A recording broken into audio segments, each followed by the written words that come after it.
So yeah, the topic of my talk is, like I think that in many talks in this conference, it's about modeling human population dynamics over large temporal and spatial scales. And I'm especially interested in applying this modeling approach to analyze or evaluate some aspects of the recently proposed theory about the origins of Homo sapiens in Africa, the so-called African multi-regionalism or African metapopulation model. So the idea would be to see if we are able to simulate the kind of population dynamics that this new theory proposes or implies. But before we go into that, I need to introduce my approach and also give some background. If we want to understand human evolution, we need to know something, so both cultural and biological evolution, we need to know something about ancient human population dynamics, something about how population size and distributions, how they have changed over time. And although reconstructing prehistoric population dynamics is obviously a very important task, it's also very, very difficult task. And therefore, we need multiple tools in our toolbox. We need these kind of complementary tools. We need archaeological methods, we need genetic methods, DNA-based methods, we need these different kinds of modeling approaches. And like I said, I think that we need to consider these as a complementary tools. We probably should not, because they all have their problems and weaknesses. So we should not consider one of them to be somehow superior to others, but instead consider these as kind of we kind of need all these multiple lines of evidence about the past population dynamics to see if these different tools with different weaknesses, if they still paint a similar picture about the past dynamics, or is it so that they actually paint different picture? And then in that kind of case, we would need to conclude that currently we don't know yet enough about this. We need to further develop our methods, develop new methods, or gather new data. Okay, but my focus in this talk is on these equation-based or partial differential equation-based reaction diffusion models, or as Axel and his co-authors have recently called them, density models. And archaeologists and other interested researchers have used this kind of population dynamic or dispersal models for quite a long time. Here on the left-hand side there is a quite old example now. It's almost 30 years old now, from 1995 by David Young and Robert Böttinger, where they simulated global Homo sapiens dispersal. And the idea there was to evaluate African origin theory, because at that time, still in 95, there was this debate going on between the original multi-regionalism and this African origin theory. And now, at that time people didn't have colors yet, everything was in grayscale, and global maps had only like a handful of pixels, but I still think that this is very, very nice study. But of course we have come a long way since then, and here are also a couple of more recent examples. Now we have colors in our figures, and we also have dynamic climate and very realistic climate based on climate models representing carrying capacities in our models. And like Andrea Manica's group in Cambridge, they have integrated genetic component in their model, and Axel Timmermann has included competition between human species and interbreeding between human species in his model. And during this conference we of course hear more about even more advanced approaches. But I still think that with these modern approaches, we are kind of, or how should I say, they still remain a little bit unnecessary theoretical, in a sense that we could still better ground them into the knowledge, into the information that we have about how climate really influences humans and human population densities, for example. And especially if you are interested in Pleistocene humans, how climate influences hunter-gatherer population densities. And of course, people have, so I would argue that the best information for that comes from the ethnographic data. And of course, people have used ethnographic data to estimate some of the parameters, like population growth rates and diffusion coefficients. But I would argue that we could also constrain carrying capacities. So not just the growth rates and diffusion coefficients, but also carrying capacities, because carrying capacities, they have quite big impact on the resulting simulations. So this figure shows the approach that we are using and the way how we use ethnographic data, how we integrate ethnographic data into our models to constrain the sort of final population dynamics. So first we take ethnographic data on hunter-gatherer population densities. And then we take modern environmental data, climate data like annual mean temperatures, annual precipitation, but also like distance to the coast. And when we, with these data, we can then build a fairly simple correlative model where we explain hunter-gatherer population density as a function of these environmental variables. And when we have this model, it is then possible basically to make predictions also of the past hunter-gatherer population densities, if we have information available about the past environmental conditions. And this data we can get from climate models.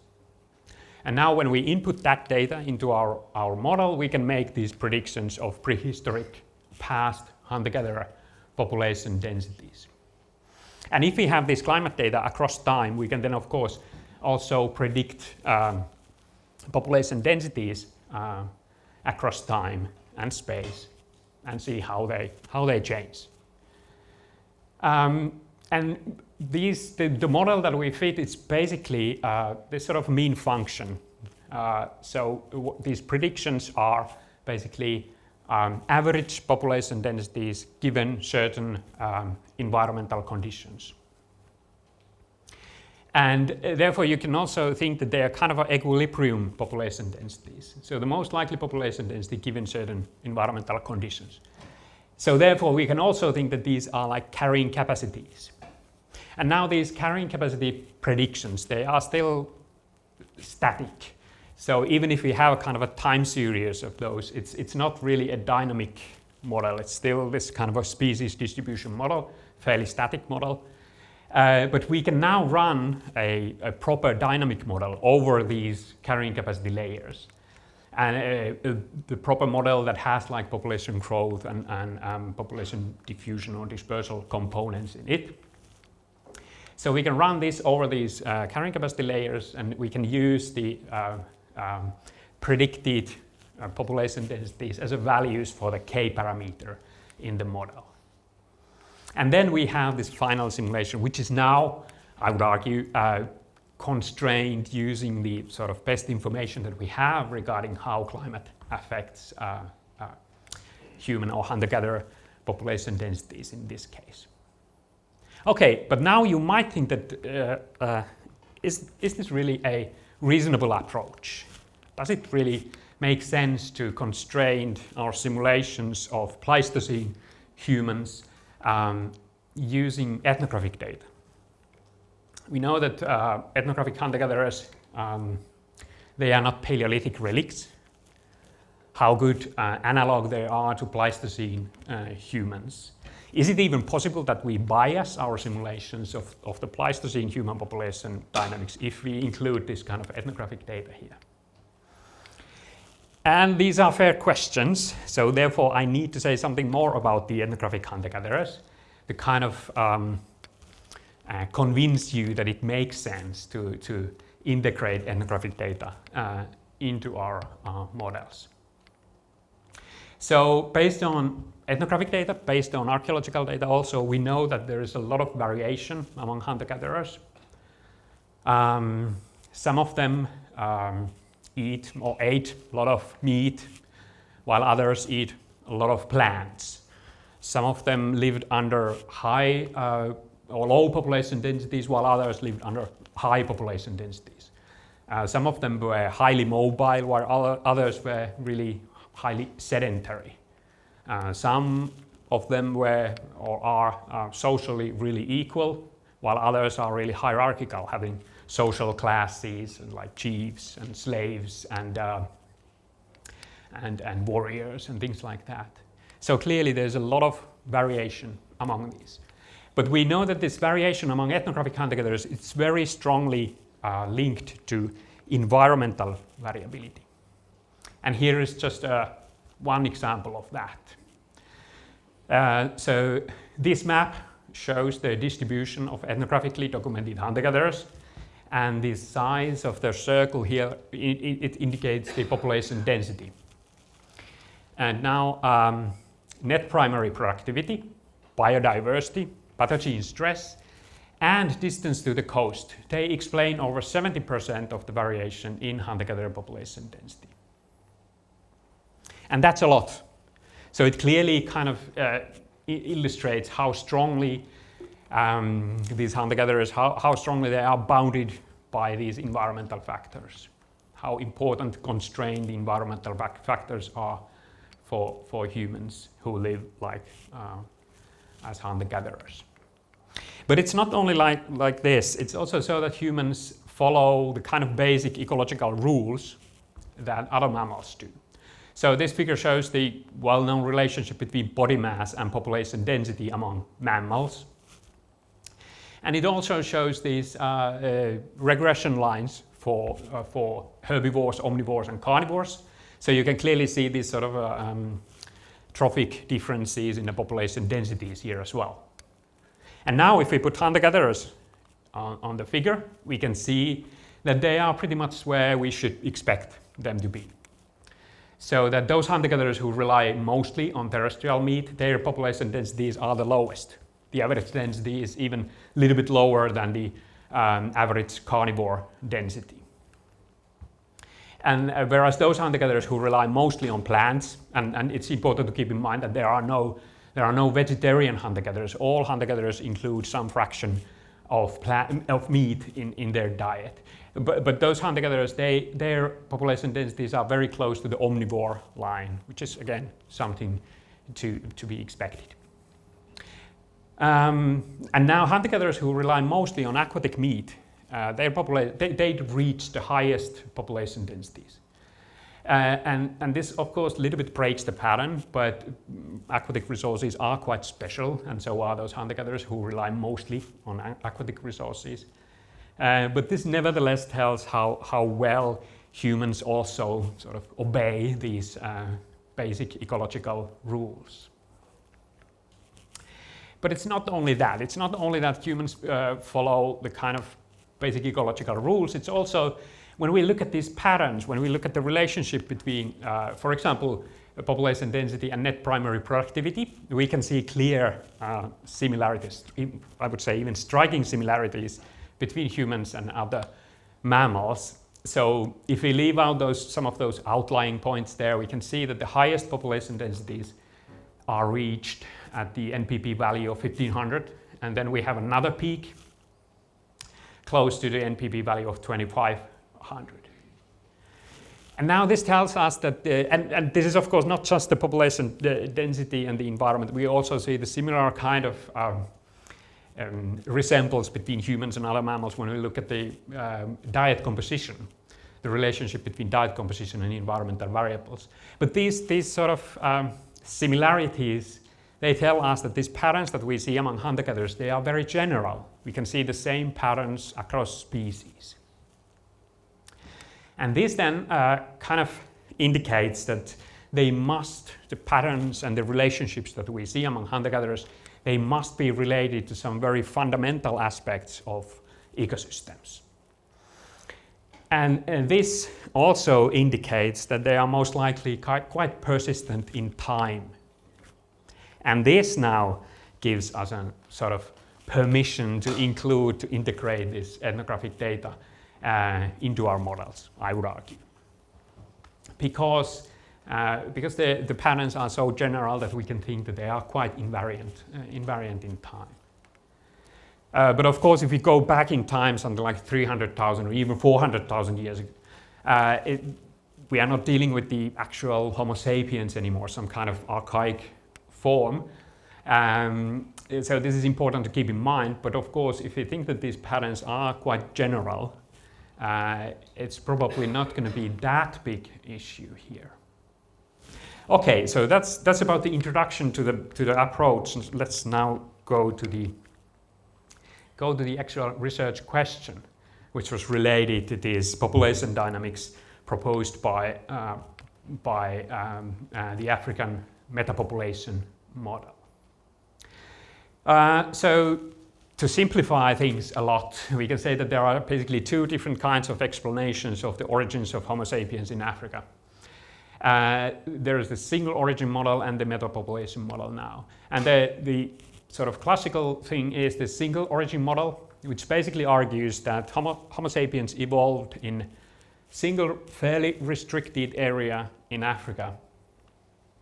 And some people say that it's in East Africa, other people say that it's in South Africa, and there's been this debate going on for years now. But the main thing is that when Homo sapiens emerged in this kind of Garden of Eden, it then also very rapidly expanded across the continent, and soon after also outside Africa. But the biggest problem with the single origin model is that we don't see this kind of, in the fossil and archaeological record, we don't see this kind of evolutionary sequence that these features that we consider typical for Homo sapiens, that they would appear in a kind of a sequential manner in any single region. But what is instead seen is this kind of a mosaic-like pattern where certain features appear at a certain time in one part of Africa, while other features or different feature appear at a different place at a different time in Africa. And it takes a while until we have this kind of convergence or coalescence of different features, so that we kind of have a package that we can recognize as a Homo sapiens. And it is this sort of a mosaic-like pattern that has made researchers like Eleanor Sherry and Chris Stringer to argue for this new metapopulation model. And this basically, the model says that Homo sapiens evolved within a set of interlinked populations living across Africa. And that the connectivity between these populations, it changed through time as the kind of suitability of different regions changed because of climate changes. And this also means that the climate is kind of controlling the strength of flow of genetic and cultural information between these different subpopulations in this continental metapopulation. And therefore, climate plays a big role in creating the kind of a mosaic-like pattern and the kind of gradual convergence of these features into the Homo sapiens package. And now this means that the population dynamic component of this model or this theory, it kind of very nicely lends itself into the simulation where the population dynamics are driven by climate. And therefore, our research questions basically are, first of all, given this best information that we have about how climate affects hunter-gatherer population densities and the best available information about past African climate changes, when we have all this information, can we simulate population dynamics that are similar to those proposed or implied by the African metapopulation model. So we want to see whether our simulation produces this kind of multiple core areas or core populations in Africa, across Africa, whether we can see change in connectivity between these subpopulations, whether we can see this sort of a persistence of some kind of metapopulation structure throughout the simulation. Do we have this kind of a regional populations throughout the simulation, or is it so that we actually see an expansion of just one population that eventually invades the whole metapopulation? Okay, so these are our sort of the things that we would like to know. And I'm not going to bother you so much about the technical details. I need to say something about the model. So the carrying capacities, like I said, they are based on these predictions that we did using the model, which was based on the ethnographic data. And basically, and the climate model data. And we have two sets of carrying capacities actually, and therefore two different simulations. So in the first set, we predicted carrying capacities only using annual mean temperature and annual precipitation. And in the second set, we also included distance to the coast, because we know, again, based on the ethnographic data, that this distance to the coast is quite important, even if you exclude hunter-gatherers who are not this sort of marine specialists. If you exclude those, still the distance to the coast plays a role there. And the climate model data comes from a recently updated HAT-CM3B climate model, which is the same model that Alex yesterday used regarding Dmanisi. This is a nice model in a sense that it can also simulate North African humid periods. So the green Sahara phase is quite well, not perfectly, but better than many other sort of coupled general circulation models can. Well, another important thing is that we scaled the diffusion on dispersal so that the grid cells with higher amount of resources available, those are preferred. And the amount of resources available, that is determined by the carrying capacity of the cell and how full that cell already is. And this now creates the kind of ideal free distribution dynamics into the simulation. And one more thing, so we basically assume that the whole Africa is already like populated at the beginning of the simulation. So we kind of assume that there's this sort of ancestral population that has basically occupied the whole continent, and then we start the simulation, and then we want to see whether we kind of have these different things that I was mentioning in the previous slide. Okay, so finally, let's have a look on the simulation, and first I'm going to show you these sort of changes in population density over time, and also the change in total population size. So there are these two simulations which are based on two slightly different assumptions regarding the carrying capacity. So in the lower map, we assume that also the distance to the coast is important factor affecting carrying capacities. And yeah, well, there are many things going on here, quite interesting stuff, but we could focus on two of them. So first of all, these core areas, the high density areas. So darker the color here, the higher the population density is. So we can clearly see that there is this really large high density area in Western and Central Africa throughout the simulation. And that's quite important. And then we have a really dark spot throughout the simulation in Ethiopia. And somewhat high densities also in the easternmost part of Africa, so close to the coast of Indian Ocean. So in Tanzania and Mozambique, and maybe also in southern Kenya. So those are the areas that remain sort of high density areas throughout the simulation. We can consider them as a kind of a core areas. The other thing is the connectivity between different regions. and changes in connectivity. And the sort of clearest example, of course, is the sort of connectivity between North African populations and sub-Saharan populations.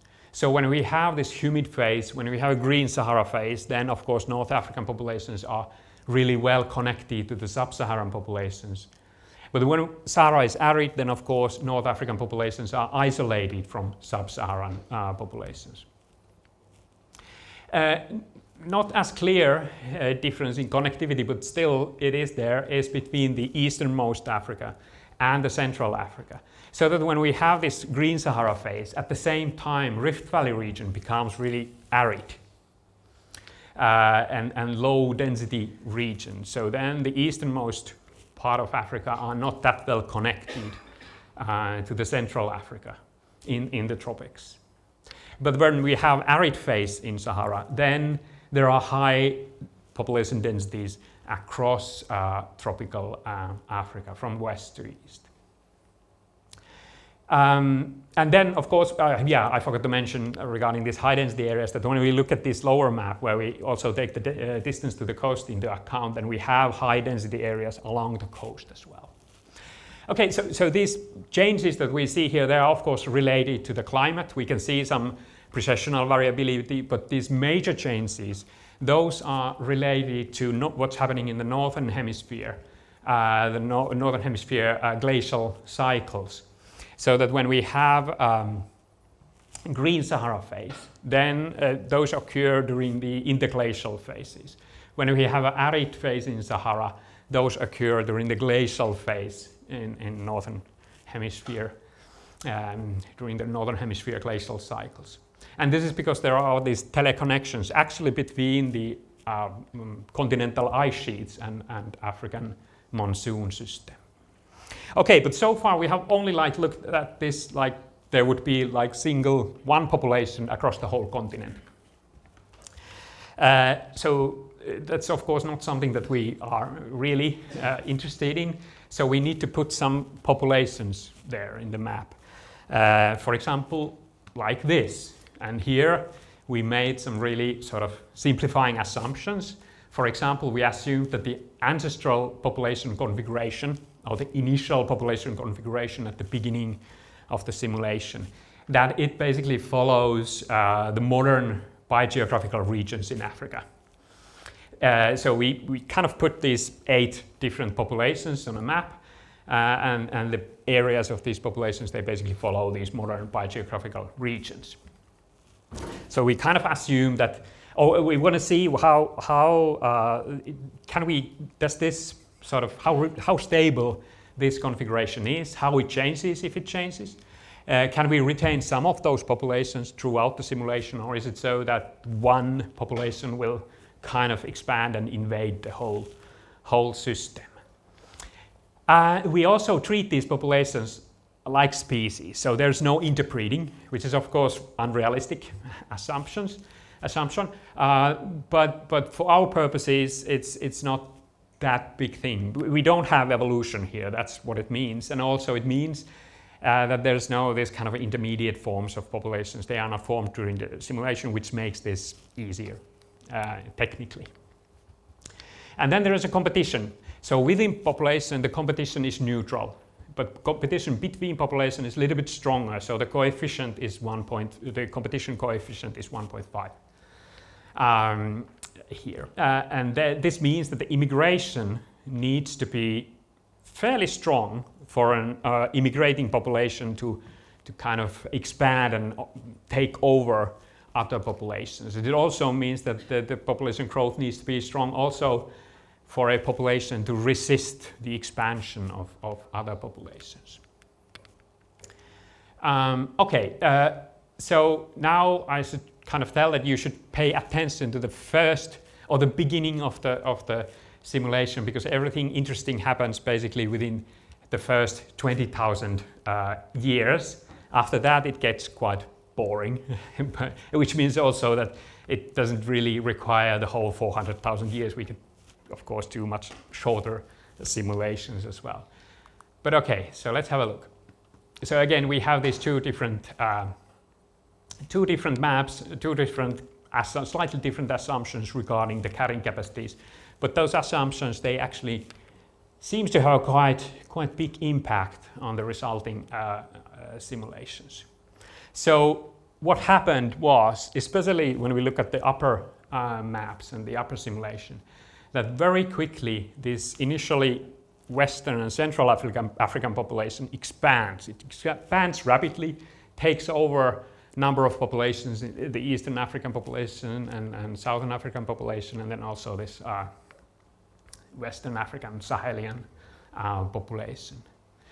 But still, we can retain two other populations there as well, the North African population and also the Ethiopian population. But it's clear that here, one population, the Western Central African population, kind of it's by far the largest population, taking over almost the whole system. Whereas things are a little bit different here in the lower map, where we assume that the carrying capacities are also influenced by distance to the coast. So here we basically can retain more clear this kind of metapopulation structure. So we basically have the Eastern African, Southern African populations there as well. But here also the Western Central African population, that is the largest. So it's not in this simulation with this sort of with this kind of setup. It's not the East African population or South African population which is expanding. It's actually the Western Central African population which is the sort of the expanding one. Yeah. Okay. So maybe we can go then to the summary.